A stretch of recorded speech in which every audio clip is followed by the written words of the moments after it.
Okay, so here's the effects I've been using lately to make the sounds in my other videos.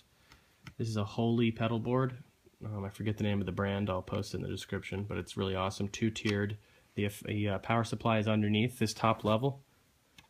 From guitar I go to a tuner, compressor, monophonic octave, polyphonic octave, a univibe type effect, soul food overdrive, which is a cleaner, lighter distortion or overdrive into a heavier, more crunchy, go from light to dark. All of this is from simple to complex, or from light to dark, just to keep, for instance here, this is monophonic.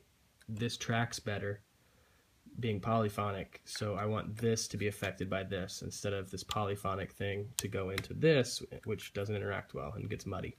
So into dirty, octaves, vibey, dirty, into a volume pedal. Okay, from volume pedal it goes into a delay pedal. From the delay pedal it goes to the amp. From the amp it goes to this box via an XLR output on the back of my amp, known as the red box. From this it goes into my laptop, which is a Apple laptop running Logic. Okay, in reverse order we have the delay. In the effects loop is this reverb station. So these reverbs are only affecting the delays that come out of this machine. In other words, if I don't have the delay on, even if this is on, which I keep on, even if this is on, it won't be affected the POG. It won't affect this POG because the delay's not on. So I turn on my delays, and now my delays are delaying some POG. The delays are getting reverbed. The dry signal that I first strike is not going to get reverbed. It's a slight difference, and it makes for cleaner sort of trails and reverbs, in my opinion, in my experience.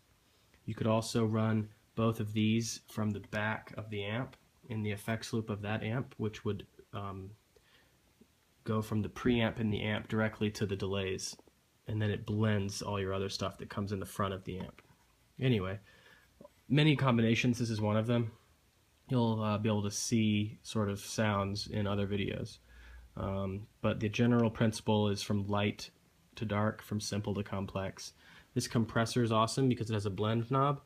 It allows me to sort of determine how much of the compressed signal. Right now you can see it's about 10 o'clock. Not much of the, about a quarter of the signal that I feed into all these pedals is compressed. You can turn it up or down. Goes into the monophonic, which is affected by a polyphonic octave. These two allow me to create organ-like sounds, from organy sounds to super sub synth bass to angelic sort of cathedral stuff with this octave up. This vibe is like a real churny, you see it's called the depths. It's a real sort of seasick octopus lurking below, sort of warbly churn. Imagine a big sort of ship at sea during a storm. Just a real like 90s sort of crunch, light, transparent, and a dark, more like lead sound with this. This teamed with this is ridiculous with a volume pedal. It sounds like what this looks like.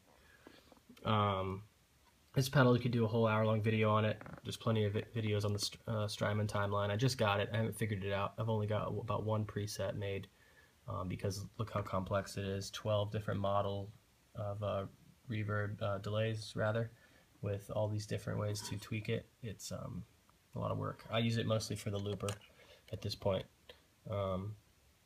So, yeah. And then this reverb thing, again, only affects the wet signal from this delay. Alright, that was way too long-winded.